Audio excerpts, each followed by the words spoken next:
Hour. I'm Summer El-Shahat. On today's program, drug money. The company made about $180 billion selling 12 drugs.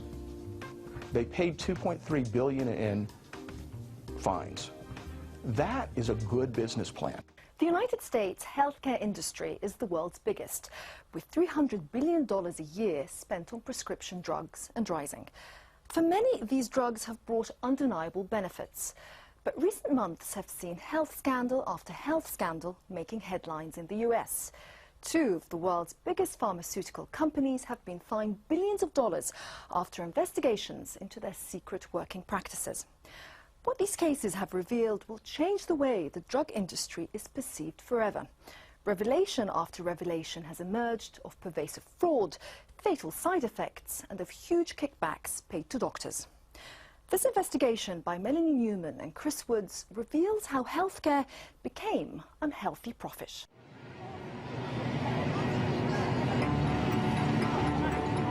Thanks to modern medicine, many of us are living longer, healthier lives than ever before. But here in America, a disturbing trend is emerging of drug companies putting profits before patients. There's so much money to be made in stealing from the United States healthcare system.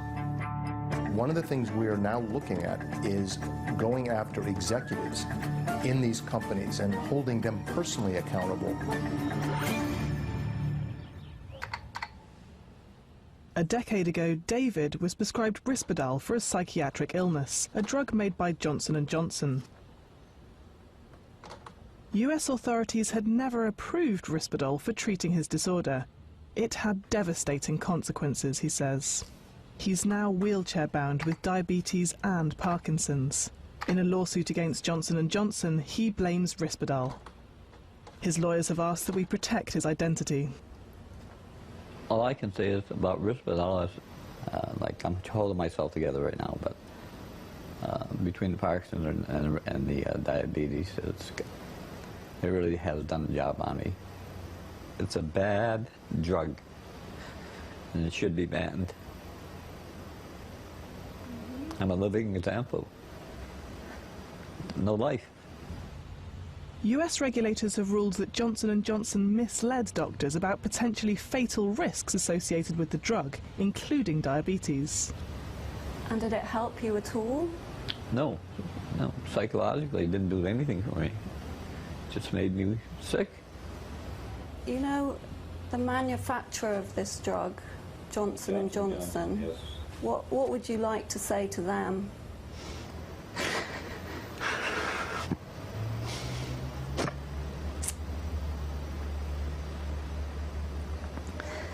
Take that drug off the market. Recently, the FDA required manufacturers of several atypical antipsychotics, including Zyprexa, Seroquel, and Risperdal, to add warnings about the increased risk. David is just one of 2,000 people across the US bringing legal actions against Johnson & Johnson, which says the claims are without merit. The US government and several states are suing in related cases. But this story is just one of many putting the drug industry in the dock. Most of the leading pharmaceutical companies in the United States have been fined for fraud. A common type of fraud is known as off-label marketing, which means advising doctors to prescribe drugs for unapproved uses. It's called fraud against the government, as Medicare ends up paying for drugs that might not work. Pharmaceutical fraud is one of our top 3 threats. Everybody is touched by these frauds in the extent that when you look at the billions of dollars that go into health care for the United States, a good percent, 3 to 10% of that is believed to be siphoned off in a fraud. That's money that could be going to very needy patients. And things seem to be getting worse. Dr. Dan Carlett, who blogs about the drugs industry, has tracked the changes. In the mid to late 1990s, this culture of inevitability of creating blockbuster drugs, I think, began to filter throughout the industries, all of the companies. And it became an issue where if you were a drug company and you did not have a blockbuster drug, and you weren't making at least $1 billion a year on a drug, you were losing out, and you had to get yourself together. And the way to get yourself together was to skirt the regulations, to not be afraid of being corrupt.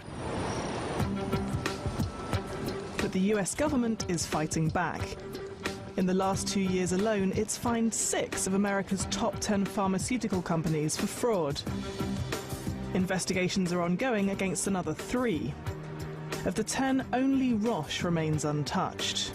In this period, the industry has had to pay out over $5 billion in fines. And at the top of the list sits Pfizer, the world's biggest drug company, with a global net profit of $8.6 billion. In September 2009, Pfizer settled civil and criminal charges with the federal government for illegally marketing 4 drugs. The Pfizer Corporation just paid $2.3 billion for fraud. It's the biggest fraud case in U.S. history, biggest criminal fine, biggest False Claims Act case. The company made about $180 billion selling 12 drugs. They paid $2.3 billion in fines. That is a good business plan. And Pfizer certainly had an interesting way of doing business. Witnesses in the case revealed just how the company persuaded doctors to prescribe its drugs. It entertained them in strip clubs. It told them that the blues teenagers feel when they don't make the football team were signs of treatable depression. And it paid them to endorse Pfizer drugs. One doctor received $150,000 in a year. Details of Pfizer's behavior came to light thanks to a small band of whistleblowers. Glenn DeMott was a top Pfizer rep selling the drug Bextra and earning $100,000 a year. They were training us to say things to physicians that were not accurate. Bextra was not approved to be used for acute pain. And we were out there trying to get standing orders for acute pain. So that just wasn't going to work for me. I didn't even understand why we were doing it. When DeMott raised concerns with his bosses about their marketing tactics, he was forced out of his job and hasn't worked since. You sort of get isolated, and then they just start throwing things at you to make you uncomfortable. I was never told exactly why I was on administrative leave. I repeatedly asked the question, but they would not respond. DeMott took his concerns to the Department of Justice and filed a legal claim. 5 years later, he shared $7.4 million from the Pfizer settlement with 4 other whistleblowers. Pfizer told us it accepted full responsibility for improper past promotional practices related to Bextra and 1 other drug. But it denied all other allegations made by the whistleblowers. DeMott is one of a growing army of whistleblowers exposing medical corruption across America. This is largely thanks to a US law called qui tam, from the Latin on behalf of the king. It allows individuals with a knowledge of fraud against the government to bring a legal case on its behalf and share in the proceeds. So if a whistleblower is successful in pursuing his or her case, they can realize 20–30% of the proceeds, depending on the facts. Lewis Morris is chief lawyer for the gigantic US Health Department. He's increasingly using qui tam and whistleblowers to expose drug industry corruption. They bring in information that we would not likely discover just through looking at documents, for example. They've been in the corporate suites when the fraud was hatched. They were in the marketing department when the scheme to enlist doctors was cooked up. So they bring in tremendous intelligence into our effort. But qui tam has fierce critics. Harvard University's Professor Thomas Stossel, who has received millions of dollars in advisory fees from drug companies, is one of them. He's adamant that qui tam is all about clever lawyers selecting isolated evidence from a sea of documents. We have a prosecutorial extortion racket. It seems there's a lot of emphasis on emails and off-the-cuff statements that people make in the heat of their enthusiasm to sell products, and that whether that's worth billions of dollars, I'm not so sure. The number of drug companies and related industries involved in quedan cases has soared in recent years. Today, there are almost 1,000 outstanding quedan healthcare cases, each of which has the potential to cost the industry millions. And the law is having a longer-term impact on how the drug industry operates. Pfizer wasn't just fined, it also had to sign binding agreements forcing it to publish certain information. These agreements and the cases themselves have blown apart the secretive world of Big Pharma. For the first time, we can see millions of dollars in payments to doctors throughout the US. The amount of money, the amount of payola, the kickbacks that doctors get is absolutely jaw-dropping. In the cancer industry, the amount of money they were making was 60–70% of their money was based on kickbacks. But again and again and again, it's just astounding how little money it takes for a doctor to sell out a patient. Dr. Dan Carlett was once on the industry's payroll, giving talks to fellow doctors about drugs. Obviously, a Fortune 500 company paying you money to talk to doctors, they're expecting something out of the bargain, and I knew that. What I wasn't aware of was how strong the pressures and the incentives would be for me to tweak and slant the kinds of, the ways that I deliver the information to the doctors. Drug companies Pfizer, Eli Lilly, GSK and Merck now publish physician payment figures online. In 2009 alone, they paid doctors in the United States an estimated $200 million. These vast sums pouring into the medical profession are having far-reaching consequences. Lawyer Steve Scheller has seen this firsthand. A veteran of medical lawsuits, he's now involved in a fight with Johnson & Johnson. We've heard Risperdal accused of causing diabetes and Parkinson's. Scheller says that in adolescent boys, the drug can cause other serious complications. We have, at this time, approximately 50 children and teenagers who've developed gynecomastia, which is growing breasts, as a result of risperidol or Risperdal. Now, several of our clients have had mastectomies, double mastectomies, as a result of, if you're a teenage boy and you're running around with breasts, and obviously it's going to affect you very, very substantially. It's one of the worst injuries I've ever seen in terms of its permanent effect. So were the parents of these children who've developed breasts aware that this was a possible side effect of the drug? No. The parents are usually never aware of it, never understand that it was a potential side effect. One of these parents is Eileen Stein. She's one of Scheller's clients and is fighting for compensation for her 14-year-old son. Abby, come here. He was treated with Risperdal for ADHD, or attention deficit hyperactivity disorder. But the drug had never been licensed by US regulators to treat his condition. Age 5 or 6, he was prescribed Risperdal. And I guess within 2 to 3 months of taking it, my husband and I noticed he had a weight gain and what we would call man boobs. So I called the psychiatrist and I told her, my son is experiencing, or we just noticed this, and she said, okay, let's stop that right away. How visible are your son's breasts? Well, unfortunately, even with clothing, you can see them. I mean, to put it bluntly, he's actually larger than like what you consider a flat-chested woman. It started to affect him really emotionally when he went to school and another student actually said to him, you have boobs, or why do you have boobs? I think it should be taken off the market, or at least in bold capital letters, warning. So how did a boy end up taking a drug that made him grow breasts?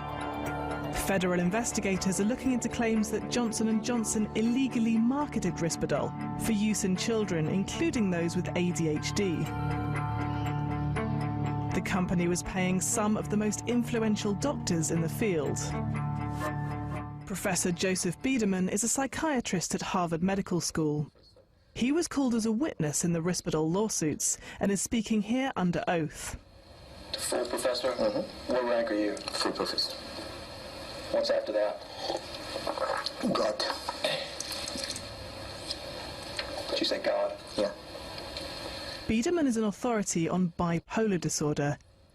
He's helped fuel a huge rise in young children diagnosed with the condition. And he's strongly advocated using Risperdal and other antipsychotic drugs to treat them. In 2008, a US Senate committee said Biederman had not declared to Harvard most of the $1.6 million in outside income he'd received over a 7-year period. This was income from pharmaceutical and non-pharmaceutical companies. Johnson & Johnson was one of them. The company also paid for a research center at Harvard University headed by Biederman. He says it was set up to understand psychiatric disorders in children. But the Senate's investigation shows Johnson & Johnson had different aims. Before any research was done, the company made clear what the outcome would be. It would prove Risperdal was effective and safe. I'm asking you if you agree that you are one of the most forceful advocates of the aggressive treatment of preschoolers. I am.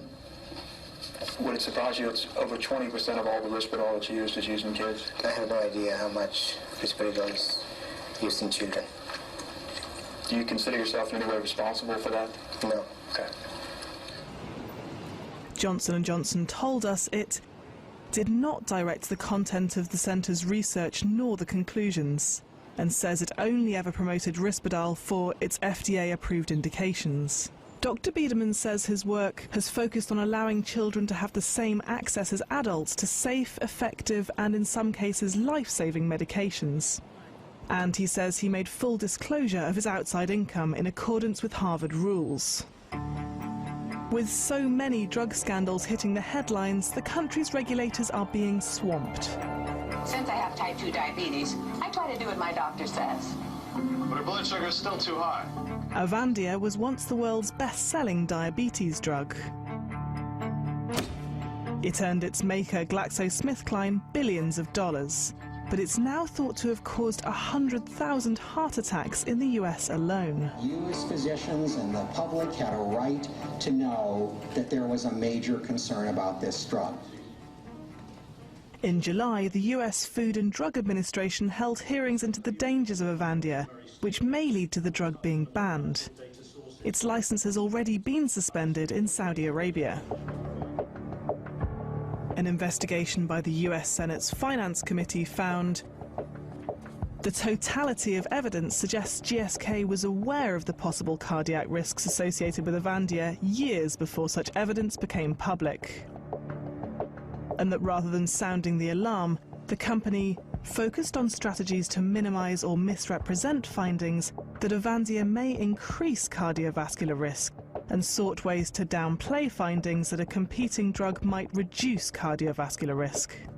GSK, a British company, is still trying to prevent heart attack warnings being printed on its boxes. There's alternative medications that are equally, if not more effective, that don't have the same dangers. So why do you allow this one on the market? I would hope they ban it. A 13,000-strong class action suit has also been launched against GSK.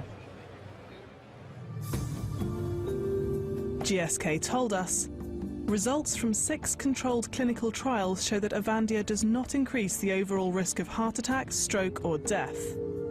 As a result, we believe that when used in the appropriate patient and in accordance with labelling, Avandia is a safe and effective treatment option for type 2 diabetes. GSK added that patient safety was a priority and that the company has diligently shared data with regulators around the world and worked with them to ensure that the Avandia product labelling is updated to add safety information as new data becomes available.